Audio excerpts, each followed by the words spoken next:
हे भगवान शिव, यदि सावन सोमवार में आपके इस भक्त से कोई भूल हो जाए तो क्षमा करना, हम सब आपकी ही संतान हैं। और जो इस वीडियो को लाइक करें उसके दुख दर्द और गरीबी को दूर कर देना, लाइक जरूर करें। सावन की हार्दिक शुभकामनाएं। दोस्तों, सावन सोमवार के पवित्र दिन में यहाँ पर बांधे एक जोड़ी हरी चूड़ी 24 घंटे के अंदर में देखे चमत्कार। सावन का जो महीना होता है मर्यादा एवं यह भक्ति का महीना होता है, भक्ति का माह होता है। सावन के पूरे महीने पर भगवान भोलेनाथ जी का नियंत्रण माना जाता है।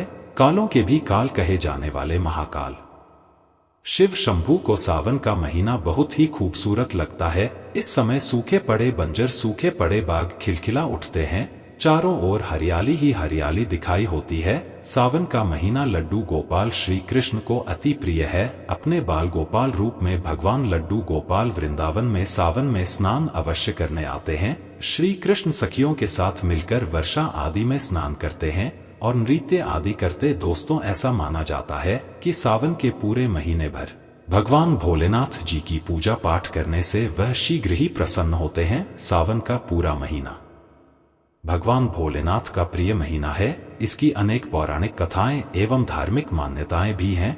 दोस्तों, जनसाधारण लोग किसी और महीने में संयम नियम का पालन करें या ना करें, लेकिन सावन के महीने में संयम एवं नियम का पालन जरूर करते हैं। सावन में जो लोग व्रत आदि करते हैं तो उन्हें पूरे महीने भर लहसुन प्याज तथा किसी का झूठा भोजन भी नहीं करना चाहिए, क्योंकि इस समय व्रतधारी भगवान शिव की शरण में होता है।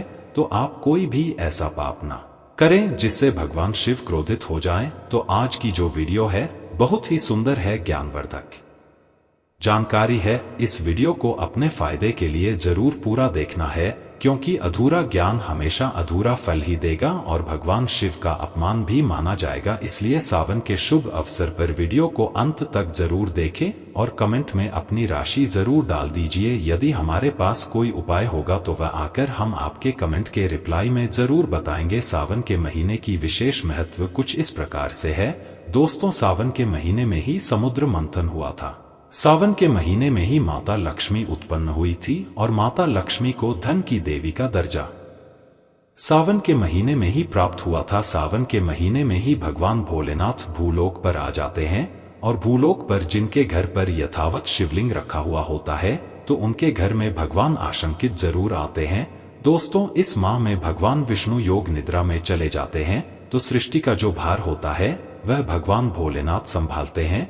तो आज की जो वीडियो का विषय है बहुत ही सुंदर है कि इस वृक्ष पर बांधे 2 जोड़ा हरी चूड़ी आपकी हर इच्छा शीघ्र ही पूर्ण होगी। और इस वृक्ष पर सावन में अगर हरी चूड़ी बांधते हैं तो आपकी सभी मनोकामना शीघ्र ही पूर्ण होगी ही होगी और आपका आने वाला समय भी सुगमता पूर्वक से गुजरेगा और कैसी भी आपके जीवन में जो परेशानी चल रही हो वह परेशानी भी समाप्त हो जाएगी। अच्छी चूड़ी सभी समुदाय के लोग पहनते हैं। हिंदू, मुस्लिम, सिख, ईसाई सभी लोग अपने हाथों में चूड़ियां अवश्य धारण करते हैं। कोई इसे बैंगल्स बोलता है तो कोई इसे करें तो कोई इसे चूड़ी आदि बोलता है, लेकिन चूड़ी का महत्व सर्वप्रिय है। देवी देवताओं को अति आकर्षित करने वाली चूड़ियां मानी जाती हैं, खासकर माता रानी जो महिला चूड़ी पहनकर। दोस्तों, अगर आप भी भोलेनाथ के सच्चे भक्त हैं तो कमेंट बॉक्स में ओम नमः शिवाय जरूर लिखना और अगर आप भोलेनाथ से प्यार करते हैं तो एक लाइक जरूर करेंगे। दोस्तों, भगवान भोलेनाथ जी को यह 3 वृक्ष अत्यंत प्रिय है और इस वृक्ष की पूजा करने से शिव पूजा करने का ही फल प्राप्त होता है। दोस्तों, इस वृक्ष के बारे में शास्त्रों में यह भी कहा जाता है कि मनुष्य जाति के जन्म कल्याण के लिए स्वयं भगवान भोलेनाथ एवं माता पार्वती इन वृक्षों के रूप में भूलोक पर अवतरित हुए थे, अर्थात भूलोक पर जन्म लिया था। तो आइए इस वीडियो में जानते हैं सावन में हरी चूड़ी का महत्व। दोस्तों, हरा रंग सौभाग्य एवं उल्लास का प्रतीक माना जाता है जो मन को शीघ्र ही आनंदित करता है। हरा रंग प्रकृति का वह स्वरूप है। हरा रंग प्रकृति का स्वरूप माना जाता है और माता पार्वती भी प्रकृति है एवं भोलेनाथ को पुरुष माना जाता है। दोस्तों, हरे रंग का उदाहरण कुछ इस प्रकार से है जैसे सावन में भगवान शिव जी को चढ़ाए जाने वाले बेलपत्र, धतूरा, भांग एवं दूब हरे रंग की होती है। दोस्तों, प्रकृति निर्माण करने वाले भगवान भोलेनाथ हरे रंग से अति शीघ्र ही प्रसन्न होते हैं। सावन में जो महिला हरे रंग की चूड़ी पहनती हरे वस्त्र धारण करती है उन्हें अखंड सौभाग्य की प्राप्ति होती है। दोस्तों इसलिए कहा जाता है जितनी भी माताएं बहनें हैं उन्हें पूरे सावन के महीने में हरे रंग की चूड़ी जरूर पहननी चाहिए, हरे वस्त्र जरूर धारण करने चाहिए। सावन के महीने में जो माताएं बहनें भगवान भोलेनाथ की पूजा करती हैं, शिव पूजा करती है, ऐसी माता बहनों को हरे रंग के वस्त्र धारण करने चाहिए और भूलकर भी सावन के महीने में नीले और काले वस्त्र किसी भी महिला को कदापि नहीं पहनने चाहिए। ऐसा माना जाता है कि इस रंग के कपड़े पहनने से महिला के पति पर कष्ट आते हैं और उनके पति की आयु कम हो जाती है। तो दोस्तों इस वृक्ष पर किसी भी सावन सोमवार के दिन या सावन में किसी भी समय जरूर बांधे हरी चूड़ी। दुर्भाग्य आपका सौभाग्य में बदल जाएगा। भी आपके ऊपर परेशानी हो, गरीबी हो, कष्ट हो, कर्ज हो, तकलीफ हो, जीवन में जो परेशानी हो वह सारी समस्याएं समाप्त हो जाएंगी। दोस्तों केवल एक ही सोमवार के दिन अगर आप यह उपाय करते हैं, हरी चूड़ी इस वृक्ष पर बांधते हैं, तो आपके जन्म जन्मांतर की गरीबी भी मिट जाती है और शीघ्र ही आपके एक ही सोमवार के दिन यह उपाय करने से मनोकामना पूर्ण होगी। तो दोस्तों वह वृक्ष कौन से हैं, आइए जानते हैं। प्रथम वृक्ष है शमी का वृक्ष। शमी के वृक्ष के बारे में ध्यान से सुनिए तो शम का वृक्ष माता पार्वती का एवं भगवान भोलेनाथ जी का मिश्रित स्वरूप कहा जाता है। इसलिए दोस्तों शमी के वृक्ष को उमा महेश्वर वृक्ष भी कहा जाता है। पूरे सावन भर शम के वृक्ष पर माता पार्वती एवं भगवान भोलेनाथ जी का वास माना जाता है। सावन के महीने में गोदली बेला पर प्रदोष काल के समय अर्थात दोस्तों जब ना ही दिन हो और ना ही रात अर्थात संध्या काल के समय, तो इस वृक्ष को संध्या काल के समय में, गोधूली बेला में या फिर प्रदोष समय में इस वृक्ष को छूने से पाप दोष कष्ट एवं परेशानी केवल सावन के महीने में छूने मात्र से समाप्त हो जाती है। दोस्तों सावन के पवित्र महीने में अगर शमी वृक्ष की जड़ पर कच्चा दूध डाला जाए तो भगवान शिव शीघ्र ही प्रसन्न होते हैं एवं माता पार्वती का ढेर सारा आशीर्वाद प्राप्त होता है। दोस्तों शम के वृक्ष का महत्व कुछ इस प्रकार से है। भगवान राम रावण पर आक्रमण करने के पूर्व भगवान राम ने शमी वृक्ष की पूजा की थी और पांडवों ने अपने दिव्य हथियार भी शमी के वृक्ष के नीचे में दबाए थे। शमी का वृक्ष जिस घर में लगा होता है उस घर का कल्याण हो जाता है और उस घर में सभी प्रकार के भौतिक सुख वास माना जाता है। तो दोस्तों सावन के किसी भी सोमवार के दिन शमी वृक्ष पर उमा महेश्वर का ध्यान करते हुए 2 जोड़ी हरी चूड़ी एवं हरे रंग का रिबन जरूर बांधना चाहिए या फिर हरे कलर का जो भी आपको श्रृंगार आदि मिल जाए वह आपको जरूर बांधना चाहिए, जैसे कि हरे रंग की मेहंदी, हरे रंग की बिंदी आदि या हरी चूड़ियां जरूर बांधनी चाहिए। दोस्तों कैसी भी आपकी मनोकामना हो वह एक ही बार में पूर्ण हो जाएगी, क्योंकि इस खास समय पर यानी सावन के समय में भगवान शिव खास तौर पर वास करने आते हैं धरती पर और शमी के वृक्ष में स्थायी रूप से वास करते हैं। शमी का वृक्ष चुने मात्र से आपकी मनोकामना शीघ्र ही पूर्ण हो जाएगी। पूरे सावन भर अगर शमी के पत्ते भोलेनाथ जी को उनकी पूजा में चढ़ाते हैं तो इससे अष्टलक्ष्मी आपके घर में वास करती है। आपके घर में कैसी भी गरीबी हो, दरिद्रता हो, दुख हो, परेशानी हो, गरीबी हो, बीमारी हो, सब समाप्त हो जाती है और पूर्ण रूप से आपके घर में भौतिक सुख आकर के निवास करने लगते हैं। दोस्तों दूसरा वृक्ष है धतूरे का वृक्ष। धतूरे का वृक्ष भगवान भोलेनाथ के उग्र रूप काल भैरव के अंश से उत्पन्न हुआ है। ऐसी मान्यता है कि शिवलिंग पर धतूरे के पत्ते या पुष्प फल चढ़ने से राहु केतु एवं शनि के कुप्रभाव समाप्त होते हैं। धतूरे के वृक्ष पर सावन के किसी भी सोमवार के दिन अगर 2 जोड़ी हरी चूड़ी बांधे तो शत्रुओं से छुटकारा मिलता है एवं शत्रुओं का सर्वनाश होता है। और दोस्तों सावन सोमवार के दिन धतूरा का वृक्ष छूने मात्र से भगवान शिव आपके घर में दौड़े चले आएंगे। दोस्तों अगर सावन के किसी भी शनिवार के दिन धतूरा के वृक्ष पर बाबा काल भैरव का ध्यान करते हुए हरी चूड़ी अगर बांधी जाए तो घर से भूत प्रेत बाधाएं सब नष्ट हो जाती हैं, भस्म हो जाती है एवं छोटे से धतूरे की जड़ अगर घर के किसी भी कोने में छुपा दी जाए या घर में जमीन में गाड़ दी जाए तो भूत प्रेत इत्यादि का वास घर में कभी नहीं होता है। घर से सभी बाधाएं शिव के वास होने से भाग जाती हैं।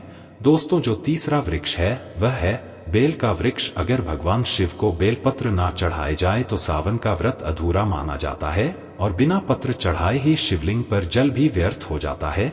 इसलिए जब भी आप भगवान शिव पर बेलपत्र चढ़ाएं तो 5 बेलपत्रों पर उसके ऊपर में श्री राम अवश्य लिखें। इससे भगवान शिव जल्दी और अत्यंत प्रसन्न हो जाते हैं। दोस्तों, सावन में बेल वृक्ष छूने से कई तीर्थों का लाभ मिलता है। सावन में इस वृक्ष को क्यों छूना जरूरी है, आइए जानते हैं बेल वृक्ष की महिमा को। बेल का वृक्ष मैं आप लोगों को कई बार कई कथा में बता चुका हूँ कि यह जो बेल का वृक्ष है माता पार्वती के स्वरूप कहा गया है।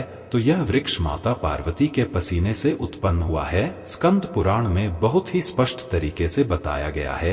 इसके पत्ते में शिव और डाली में पार्वती, जड़ में ब्रह्मा एवं तन में विष्णु जी स्वयं रहते हैं। संध्या काल में ऐसा माना जाता है कि शिव मंदिर के समीप में जो बेल के वृक्ष है, इसके नीचे में अगर कोई भी व्यक्ति सावन में शाम के समय, वैसे तो इसे डेली जलाना चाहिए, लेकिन अगर सावन के पावन दिनों में शाम के समय अगर भगवान शंकर जी का कोई भी शिव मंदिर है तो उसके किनारे में जो कोई बेल का वृक्ष हो, वहां पर बिल्कुल आप एक घी का दीपक जला दीजिए। इसे बहुत ही उत्तम कहा गया है। वैसे अगर आप घी का दीपक जलाते हैं तो आपको धन, गुण एवं परम शिव भक्त की प्राप्ति होती है। दोस्तों, इस वृक्ष को छूने से पाप तत्काल नष्ट हो जाते हैं। कैसा भी आपके जीवन में पाप हो, दूर हो जाता है। तो आपको करना क्या है, देखिए जो बेल का वृक्ष है इसे बहुत ही उत्तम कहा गया है। माता लक्ष्मी को भी बेल के वृक्ष का अवतार लेना पड़ा था। एक कथा के अनुसार इसके बारे में मैं एक कथा भी बता दूंगा कि क्यों माता लक्ष्मी को बेल के रूप में बेल के वृक्ष में अवतरित होना पड़ा था। मैं इसके बारे में भी एक कथा भी आपको बता दूंगा। तो आपको सावन के पवित्र दिनों में बेल के वृक्ष के नीचे हो सके तो घी का दीपक जरूर जलागा। घी का दीपक बहुत ही उत्तम कहा गया है। अन्य वृक्षों को जैसे आपने मक्खन चराया, बताशे का भोग लगाया, बेल के वृक्ष को माता पार्वती तथा भगवान शंकर का स्वरूप ही कहेंगे। बेल के वृक्ष की जो जड़ होती है, इसके जो मूल भाग होते हैं, इसमें समस्त तीर्थ आकर के निवास करते हैं। इसीलिए सावन के महीने में कहा जाता है, जो लोग अगर तीर्थ धाम नहीं जा सकते, तीर्थों के दर्शन नहीं कर पाते, तो ऐसे व्यक्ति बेल वृक्ष के नीचे में 1 महीने तक घी का दीपक जला लेते हैं तो संपूर्ण जितने भी तीर्थ होते हैं, इसके घूमने का बराबर पुण्य की प्राप्ति होती है। मैं इसलिए सारी जानकारी, गुप्त रहस्य जानकारी बताता हूं, जिससे आप सभी दर्शकों को कल्याण हो, दर्शकों की बिल्कुल ही आध्यात्मिक उन्नति हो। सभी को धन की जरूरत नहीं होती, किसी को पुण्य की प्राप्ति की जरूरत होती है। कोई आध्यात्मिक उन्नति करना चाहते हैं, इसीलिए इस प्रकार के छोटे छोटे गुण भरे रहस्य जानकारी वीडियो में बता देता हूं। दोस्तों, अब करना क्या है, सावन के शुभ मंगल दिनों में इस वृक्ष को छूना है। माता पार्वती से प्रार्थना लगानी है कि हे माता पार्वती, आप ही शक्ति स्वरूपा है, लक्ष्मी है, धन की देवी है, आप ही संसार को चलाने वाली देवी है। इस प्रकार से प्रार्थना करते हुए इस वृक्ष को छूना है और बोलना, मेरी गरीबी मिटाए माता, मेरी निर्धनता को मिटाए, मेरे जीवन में चल रही परेशानियां, सारी परेशानियों को दूर करें। इस प्रकार प्रार्थना करते हुए आपको 1 कपूर और 1 लौंग को भी जला देना है। और एक काम जरूर करना है, जलाने के बाद इस वृक्ष को आपको बोलना है कि मैं भोग स्वरूप आपको धतूरे के पत्ते एवं धतूरे के फल समर्पित कर रहा हूं, आप स्वीकार करें। दोस्तों, इस वृक्ष की जड़ के नीचे में भी आपको धतूरे के फल एवं पुष्प को, पुष्प है तो पुष्प भी रख सकते हैं, फिर पत्ते रख दीजिए। और अब वृक्ष आपको छूना है, प्रार्थना करते हुए कि हमारी गरीबी मिटाए, हमारी निर्धनता मिटाए, बिल्कुल ही आपके जीवन में कभी गरीबी नहीं आएगी। और एक प्रार्थना जरूर करना है, किसी की हाय लग गई हो, बद्दुआ लग गई हो, किसी का दोष लगा हो जिसके कारण हमारी आध्यात्मिक उन्नति नहीं हो पा रही हो, तो आप जो है हाय बद्दुआ एवं किसी का दोष लगा हो उसे तुरंत दूर करें। शनि, राहु, केतु का अगर दुष्ट प्रभाव लग रहा हो, नवग्रहों में से कोई नवग्रह हमें पीड़ित कर रहा हो, या फिर किसी भी हमारे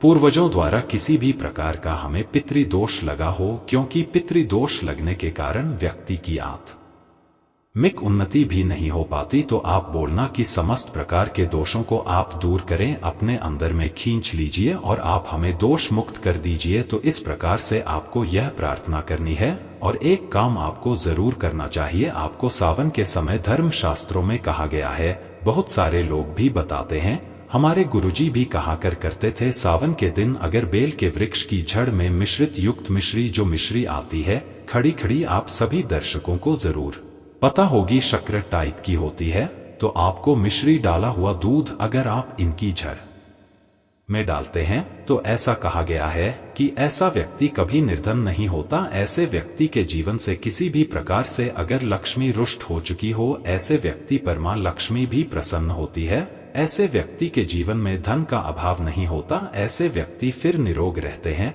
निरोग काया प्राप्त होती है। आप चाहते हैं तो यही क्रिया नियम के वृक्ष पर भी कर सकते हैं।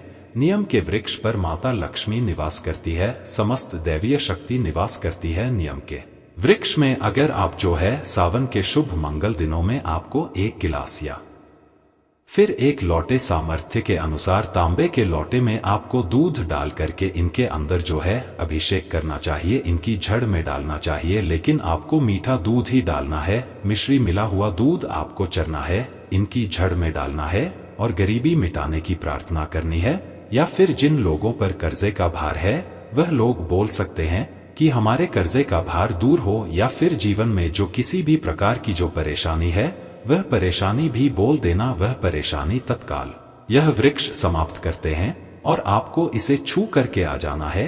दोस्तों, सावन में आप इन वृक्षों को जरूर छुएं, आपका कायाकल्प हो जाएगा। भगवान शिव आपके ऊपर मेहरबान हो जाएंगे, आपकी भक्ति की कामना आराधना पूर्ण हो जाएगी। तो अगर आप महादेव की कृपा प्राप्त करना चाहते हैं और उन्हें अपने घर पर बुलाना चाहते हैं तो कमेंट बॉक्स में लिखें, भगवान शिव आपका स्वागत है हमारे घर में। हर हर महादेव, ओम नमः शिवाय एक लायक जरूर करें।